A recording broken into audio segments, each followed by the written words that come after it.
ახლა UFC-ში იმდენი დიდი ბრძოლა იგეგმება, რომ ხალხი საერთოდ ვერ ხვდება რას ელოდოს. მაგრამ ერთი კითხვა მაქვს. რატომ ჩამოწერა ამდენმა ადამიანმა ჯასტინ გეიჯი? ყველა ისე ლაპარაკობს, თითქოს ილია თოფურია უკვე ჩემპიონია და ბრძოლა დასრულებულია. მე მგონია ხალხი ზედმეტად დიდ ყურადღებას აქცევს წინა შედეგებს. მათ ნახეს, როგორ დაამარცხა ჩარლზ ოლივეირამ გეიჯი. შემდეგ დაინახეს, რა გაუკეთა ილიამ ოლივეირას. მერე მაქს ჰოლოვეიც გაანადგურა და ამის შემდეგ ყველას თავში ერთი აზრი გაუწნდა. ჯასტინს შანსი არ აქვს. მაგრამ თუ MMA-ში არსებობს ადამიანი, რომელსაც არასდროს უნდა დაუკარგო შანსი, ეს ჯასტინ გეიჯია. განსაკუთრებით ასეთ სიტუაციაში. წარმოიდგინე, ბრძოლა თეთრ სახლთან ტარდება. მთელი ამერიკაზე იმობს ქვეყნის 250 წლის იუბილეს. ყველგან დროშებია, ატმოსფერო საერთოდ სხვა დონეზეა. ამერიკელი მებრძოლებისთვის ეს ჩვეულებრივი საღამო აღარ იქნება. ისინი ოქტაგონში სხვა ემოციით შევლენ. მე პირადად რომ ასეთ საღამოზე მებრძოლა, საერთოდ არ მაინტერესებდა ვინ დამიდგებოდა წინ. შენ უკვე მარტო საკუთარ თავს აღარ წარმოადგენ. გრძნობ რომ ქვეყანას წარმოადგენ და ეს რაღაც სხვანაირ ენერგიას გაძლევს. ხალხი ილიას ტექნიკაზე საუბრობს და სწორიც არიან. ბიჭი მართვა განსაკუთრებულია, მაგრამ გეიჯის სტილი ისეთი ტიპის პრობლემებს ქმნის, რაც ილიას ჯერ ბოლომდე არ გამოუცდია. ჯასტინი ფეხებზე ურტყამს ისე, როგორც ძალიან ცოტას შეუძლია. 2-3 მძიმე ლოუ-ქიკი და უცებ მთელი შენი მოძრაობა იცვლება. მერე უკვე ვეღარ დგეხარ ისე, როგორც გინდა. ვეღარ ურტყამ იმ ძალით, როგორც ადრე. და კიდევ ერთი რამ, ჯასტინის აპერკოტი. ილია ხანდახან თავს დაბლასწევს, როცა შედის კომბინაციებში. ხო, დაცვა კარგი აქვს, მაგრამ ჯასტინის ძალას ვერასდროს შეაფასებ ბოლომდე. ერთი დარტყმა შეუძლია მთლიანად შეცვალოს ბრძოლა. მაგრამ ამავე დროს ილია თოფურია ალბათ ყველაზე შთამბეჭდავ სერიას აკეთებს, რაც ბოლო წლებში გვინახავს. ვოლკანოვსკის ისე მოუგო, რომ ხალხი შოკში დარჩა. მერე მაქს ჰოლოვეი დაანაკაუდა, რაც პრაქტიკულად შეუძლებელად ითვლებოდა და ამის შემდეგ ჩარლზ ოლივეირასაც გადაუვარა. ეს უკვე უბრალოდ კარგი მებრძოლი ახარ არის. ეს რაღაც ახალი თაობაა. ზუსტად ისეთი შეგრძნება მაქვს, როგორიც კონორ მაკგრეგორის პიკზე იყო, როცა ბიჭი ოქტაგონში შედიოდა და გრძნობდი, რომ ამ ადამიანს საკუთარ თავს ჯერა იმ დონეზე, რომ შეიძლება მართლა ყველაფერი შეძლოს. მაგრამ განსხვავება ისაა, რომ ილია მარტო სიტყვებით არ ცხოვრობს. მას რეალური უნარები აქვს. ხალხს ავიწყდება, რომ ის თავიდან გრეპლერი და მოჭიდავე იყო. უბრალოდ ახლა ისე დახვეწა თავისი სტრაიკინგი, რომ ლეგენდებს ანადგურებს. და ყველაზე საშიში დაცვა. ბევრი ძლიერი დამრტყმელი არსებობს, მაგრამ დარტყმებს ძალიან ბევრს იღებენ. ილია სხვანაირია. ძალიან ცოტა სუფთა დარტყმას იღებს. ფეხები ყოველთვის იდეალურად უდგას. ბალანსი არ ეკარგება. პოზიცია მუდმივად მზად აქვს ძლიერი დარტყმისთვის. როცა ჩარლზ მარჯვენა გაარტყა და მერე მარცხენა დაამატა, ოლივეირა უკვე პირველი დარტყმის ხვის გათიშული იყო. ასეთ რაღაცებს შემთხვევით ვერ აკეთებ. ეს უკვე ელიტური დონეა. კარგი, მაშინ სხვა თემაზე გადავიდეთ. ალექს პერეირაზე მინდა გკითხო. ახლა ინტერნეტში ძალიან ბევრი ვიდეო ვრცელდება, სადაც ის მძიმე წონის ბიჭებთან სპარინგობს და სიმართლე რომ თქვა, ბევრ დარტყმას იღებს. ხალხი უკვე ლაპარაკობს, რომ მძიმე წონაში ეს შეიძლება სერიოზული პრობლემა გახდეს. შენ ყოფილხარ UFC-ს მძიმე წონის ჩემპიონი. გიბრძოლია ყველაზე საშიშ ბიჭებთან. როცა პერეირას უყურებ, რას ხედავ? შეუძლია მართლა მძიმე წონაში დომინირება, თუ აქ უკვე სულ სხვა თამაში იწყება. სიმართლე კითხრა, მე მგონია ხალხი ძალიან ამარტივებს ამ სიტუაციას. ყველა უყურებს ალექს პერეირას, ხედავს მის ნოკაუტებს და გონია, რომ მძიმე წონაშიც იგივე მოხდება. მაგრამ მძიმე წონა სხვა სამყაროა. იქ ერთი შეცდომაც საკმარისია და ბრძოლა დასრულებულია.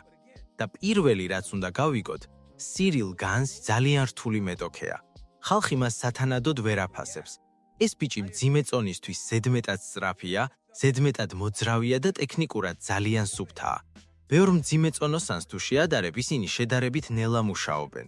ამის ხარჯზე შეგიძლია დისტანცია აკონტროლო, დროულად დაინახო დარტყმა, რეაქცია მოასწრო. მაგრამ განი ასეთი არ არის.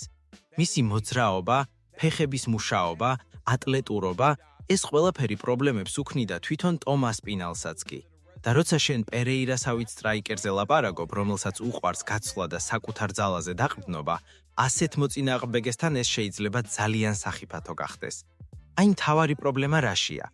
ალექს პერეირას იმდენად ჯერა თავისი ძალის, რომ ხანდახან დაცვას ავიწყდება. ის ფიქრობს, რომ კარგი, ერთი რომ გავატარო, სამაგიეროდ მეც მოვარტყამ და უფრო ძლიერად. საშუალო წონაში და ნახევრად მძიმე წონაში ეს ხშირად მუშაობდა, რადგან თვითონ უფრო დიდი და ძლიერი იყო. მაგრამ ახლა სიტუაცია იცვლება. მძიმე წონაში თითქმის ყველა ძალიან ძლიერად ურტყამს. იქ ვერ იტყვი, ერთი დარტყმა გავატარო, პრობლემა არ არის. არა, იქ ერთი სუფთა დარტყმა საკმარისია, რომ ღამე დასრულდეს. ზუსტად ამიტომ დაანოკაუტა ისრაელ ადესანიამ. პერეირა ზედმეტად შევიდა შეტევაში, თლიანად ძალაზე გადავიდა, დაცვა დაკარგა და ბუმ, მარჯვენა გაუშვა და დასრულდა. ეს გაკვეთილი იყო. ახლა კი წარმოიდგინე იგივე სიტუაცია მძიმე წონაში. როცა შენს წინ 115-120 კილოგრამიანი კაცი დგას, რომელსაც სიჩქარეც აქვს და ტექნიკურად, ეს ძალიან სუფთა კაცია. ასეთ შეცდომებს საერთოდ არ გაპატიებენ. მაგრამ ამავდროულად, პერეირა უნიკალური მებრძოლია. ის ნამდვილი მებრძოლია ფსიქოლოგიურად. ბევრ ადამიანს, როცა მძიმე დარტყმა ხვდება, უკან იწყებს სვლას, პანიკაში ვარდება. ალექსი პირიქით, რაც უფრო მძიმე დარტყმას იღებს, მით უფრო საშიში ხდება. იმიტომ რომ მას ჯერა თავისი ძალის. ჯერა რომ თუ შენ ერთხელ მოხვდები, ის ორჯერ უფრო ძლიერად დაგიბრუნებს. და კიდევ ერთი რამ, რაც ხალხს ავიწყდება. ალექსი უზარმაზარია ახლა. მე საერთოდ ვერ წარმოვიდგენდი ასეთ მასას თუ აიკრებდა მძიმე წონაში გადასვლისას. ფიზიკურად ის პატარა ნამდვილად არ იქნება. ბევრს გონია თითქოს იქ უბრალოდ ნორმალური ზომის კაცი გახდება. მაგრამ არა, ის ისევ ძალიან დიდი ბიჭია. თუმცა მთავარი კითხვა მაინც დაცვაა. თუ შენ ისეთ მებრძოლებზე საუბრობ, როგორიცაა ილია ტოფურია, იქ ხედავ თითქმის იდეალურ დაცვას. ბალანსი, პოზიცია, კონტროლი. პერეირას შემთხვევაში კი ყველაფერი აგებულია ძალაზე, წნეხზე და ფსიქოლოგიურ ზეწოლაზე. და სწორედ ამიტომ არის მისი ბრძოლები ასეთი საშიში და სანახაობი. იმიტომ რომ ანის მოკლავს, ან შენ მოგიწევს მისი გაჩერება, სანამ გვიანი არ არის. შუა გზა თითქმის არ არსებობს. მე მართლა ვფიქრობ, რომ მძიმე წონაში მისი პირველი სერიოზული შეცდომას ძალიან დიდი ფასი ექნება. მაგრამ ამავდროულად, თუ ის შეძლებს ამ ძალის და ზომის სწორად გამოყენებას, შეიძლება ისტორიაც დაწეროს. 3 წონის ჩემპიონობა ასეთ მოკლე დროში. ეს უკვე ყველა დროის ბესტ მებრძოლების განხილვაში შეგიყვანთ. ახლა კონორ მაკგრეგორზე მინდა გკითხო. UFC უკვე ალაპარაკდა მის დაბრუნებაზე და ხალხი ისევ გაჟიჟებულია. მაგრამ ბევრს ეჭვი აქვს. შეძლებს თუ არა ის ისევ ძველი კონორი გახდეს. იმიტომ რომ ბოლო წლებში ბევრი ტრავმა ჰქონდა, დიდი პაუზა, წონასთან პრობლემები, მუდმივად გარეთ ცხოვრება, ბიზნესები, ფული და როცა ამდენი გაქვს, რთულია ისევ იმ მენტალიტეტში დაბრუნება, როცა მთელი ცხოვრება ბრძოლისთვის გაქვს მიძღვნილი. შენ როგორ ფიქრობ, რას ვნახავთ კონორის დაბრუნებისას? იცი რა არის ყველაზე საინტერესო? ხალხი ხშირად ავიწყდება, რომ კონორ მაკგრეგორი ყოველთვის ყველაზე საშიშად გამოიყურებოდა მაშინ, როცა ელიტის ქვემოთ მყოფ ბიჭებს ეჩხუბებოდა. როცა მისი დონე აშკარად უფრო მაღალი იყო. ის უბრალოდ ანადგურებდა ხალხს. მაგალითად, დონალდ სერონესთან ბრძოლა გაიხსენე. გამოვიდა და პრაქტიკულად 1 წუთში დაასრულო ყველაფერი. მაშინ ყველა ყვიროდა, კონორი დაბრუნდა. მაგრამ მერე რა მოხდა? ისევ უმაღლესი დონის ბიჭებთან მოუწია ბრძოლა. დასტინი პორიე უკვე სხვა მებრძოლი იყო იმ დროისთვის. პირველი ბრძოლის შემდეგ წლები გავიდა. ორივე განვითარდა, მაგრამ დასტინი უფრო სრულყოფილი MMA მებრძოლი გახდა. და როცა მეორედ შეხვდნენ, უკვე სხვა სურათი ვნახეთ. ამიტომ მთავარი კითხვა ახლა ის კი არ არის, კონორი მოტივირებულია თუ არა. მე დარწმუნებული ვარ, რომ მოტივაცია ექნება. პრობლემა სხვაა. შეგიძლია თუ არა 4-5 წლის პაუზის შემდეგ ისევ იგივე დონეზე დაბრუნება. ხალხი ამას ვერ ხვდება, მაგრამ ბრძოლა უნარია, რომელიც მუდმივად უნდა აკეთო. მარტო დარბაზში ვარჯიში საკმარისი არ არის. ოქტაგონის შეგრძნება სხვა რამეა. ტაიმინგი, რეაქცია, დარტყმების მიღება, წნეხი. ეს ყველაფერი რეალურ ბრძოლაში ინარჩუნებს ფორმას.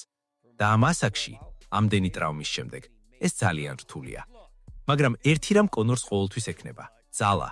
ეს არ ქრება. მისი მარცხენა ხელი ისევ ყველასთვის საფრთხეა.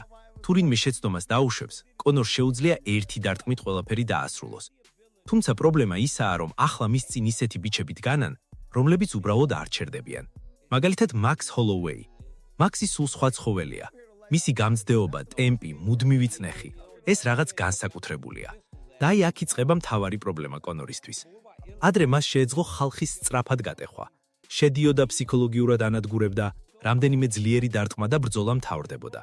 მაგრამ როცა შენს წინ მაქს ჰოლოუეის მსგავსი ტიპი დგას, რომელიც არ ნელდება და მუდმივად მოდის შენსკენ, ყველაფერი სხვანაირად ხდება. თან მაქს ახლა იმდენი გამოცდილება დაგროვებლა, ეს ბიჭი ყველასთან ყოფილა ომში.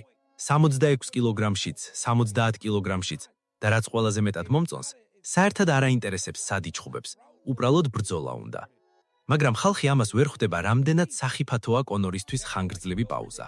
როცა ყოველდღე ბრძოლაში არ ხარ ჩართული, შენი სხეული და გონება ნელ-ნელა სხვა ცხოვრებას ეჩვევა. შენ უკვე აღარ ხარ ის მშიერი ბიჭი, რომელიც ყველაფრის დასამტკიცებლად ირბძვის. და ეს სპორტში ძალიან დიდ როლს თამაშობს. მაგრამ ამავე დროს არასოდეს უნდა დაგავიწყდეს ვინ არის კონორ მაკგრეგორი.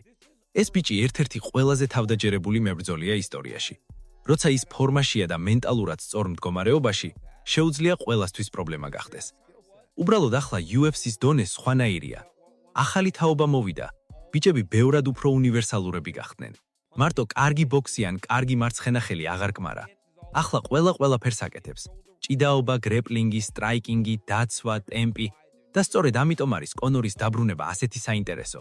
იმიტომ რომ ან კიდევ ერთხელ დაამტკიცებს საკუთარ სიდიადეს, ან ხალხი საბოლოოდ მიხვდება რომ სპორტი უკვე სხვა ეტაპზე გადავიდა. მაგრამ ერთ რამს გეტყვი, თუ კონორი მართლა დაბრუნდება სრულ კონცენტრაციაში, UFC ისევ აფეთქდება. იმიტომ რომ რაც არ უნდა ილაპარაკონ ადამიანებმა, კონორ მაკგრეგორი მაინც ყველაზე დიდი ვარსკვლავია, რაც ამ სპორტს ოდესმე ჰყავდა. ბოლოს მინდა ისლამ მახაჩევზეც გკითხო. უკვე ყველანი ველოდებით მის შემდეგ ბრძოლას და ბევრი ვარიანტი ისმის. იენ გარი, მაიკლ მორალესი, კიდევ რამდენიმე სახელი. მაგრამ თავარი კითხვა სხვაა. რამდენ ხანს დარჩება ისლამი კიდევ სპორტში?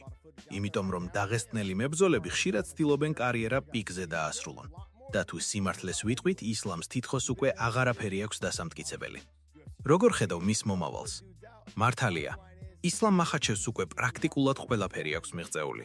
მაგრამ ჩემთვის ყველაზე საინტერესო ისაა, რომ მეორე წონაში გადასვლამ და ორმაგ ჩემპიონობაზე საუბარმა მას ახალი мотиваცია მისცა. როცა მთელი კარიერა ერთ წონაში დომინირებ და ყველას ამარცხებ, რაღაც მომენტში უკვე რთულია ისევ იმავე ცეცხლით გამოხვიდე. მაგრამ ახალი გამოწვევები სხვანაირ ენერგიას გაძლევს. ახალი მოწინააღმდეგეები, სხვა ფიზიკური მონაცემები, ახალი სტილები. ეს ყველაფერს თავიდან აცოცხლებს. და სიმართლე გითხრა, მე საერთოდ არ ვფიქრობ, რომ ისლამისთვის რომელიმე ეს ბრძოლა მარტივი იქნება. ხალხს გონია, რომ თუ ვინმეს ჭიდაობა აქვს, მაშინ მახაჩევი ავტომატურად გააკონტროლებს. მაგრამ თანამედროვე MMA-ში ასე აღარ მუშაობს. იენ გარი ძალიან სწრაფია. მოძრაობა აქვს, დისტანციას კარგად აკონტროლებს. ფეხებზე ძალიან ჭკვიანურად მუშაობს.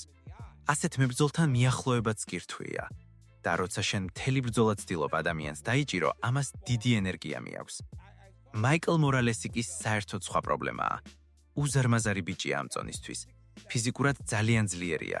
თან ახალგაზრდაა და საერთოდ არ ეშინია გაცვლის. ასეთ ტიპებთან შეცდომის დაშვება საშიშია, რადგან ერთ მომენტში შეიძლება მძიმე დარტყმა გაუშვან. მაგრამ ისლამის ყველაზე დიდი ძალა მხოლოდ ჭიდაობა არაა. ხალხი ამას ვერ ამჩნევს. მისი მთავარი უნარი ბრძოლაში ადაპტაციაა. ის ძალიან სწრაფად კითხულობს მოწინააღმდეგეს. პირველივე რაუნდებიდან ხვდება რას აკეთებს სწორად და რას არა.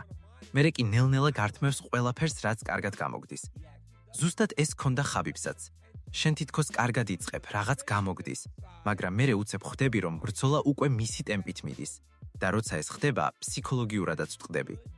და კიდევ ერთი რამ, ისლამის დარტყმები ძალიან დაუფასებელია. ხალხი მხოლოდ მის კონტროლსა და გრეპლინგზე ლაპარაკობს, მაგრამ ფეხებზე დგომიშიც ძალიან განვითარდა. მისი ტაიმინგი, კონტრშეტევები, დისტანციის შეგრძნება. ახლა უკვე სრულფასოვანი MMA მებრძოლია. ამიტომ ვფიქრობ, რომ ვინც არ უნდა დაუყენონ, მძიმე ბრძოლა იქნება ორივე მხარისთვის. მაგრამ კარიერის საკითხზე რომ ვილაპარაკოთ, მგონია რომ ისლამი იმ ტიპის მებრძოლია, რომელიც პიკზე წასვლას ამჯობებს. მათ კულტურაში ეს ძალიან მნიშვნელოვანია. არ უნდათ ის მომენტი, როდესაც ხალხი იტყვის: აჰა, უკვე ძველი აღარ არის. მათ უნდათ, რომ ხალხი ყოველთვის ჩემპიონებად დაამახსოვრდეთ. და სიმართლე გითხრა, ეს მიდგომა მომწონს კიდეც. იმიტომ რომ სპორტში ხშირად ვნახულობთ ლეგენდებს, რომლებიც ზედმეტად დიდ ხანს რჩებიან. მერე აგებენ, ზიანდებიან და საბოლოოდ ის მემკვიდრეობა ფუჭდება, რაც მთელი კარიერის განმავლობაში ააშენეს. ისლამი კი ძალიან ჭკვიანი ბიჭია. მას გარშემო ისეთი გუნდი აქვს, რომელიც ემოციებით არ მოქმედებს. ხაბიბი, ხავიერ მენდესი, მთელი ეს გარემო ყოველთვის სწორ გადაწყვეტილებებს იღებს. მაგრამ სანამ წავა, მე მაინც მგონია, რომ კიდევ რამდენიმე უზარმაზარ ბრძოლას ვნახავთ. ორმადი ჩემპიონობა, ახალი მეტოქეები, დიდი ივენთები. ეს ყველაფერი ძალიან იზიდავს. და მოდი გულწრყელები ვიყოთ.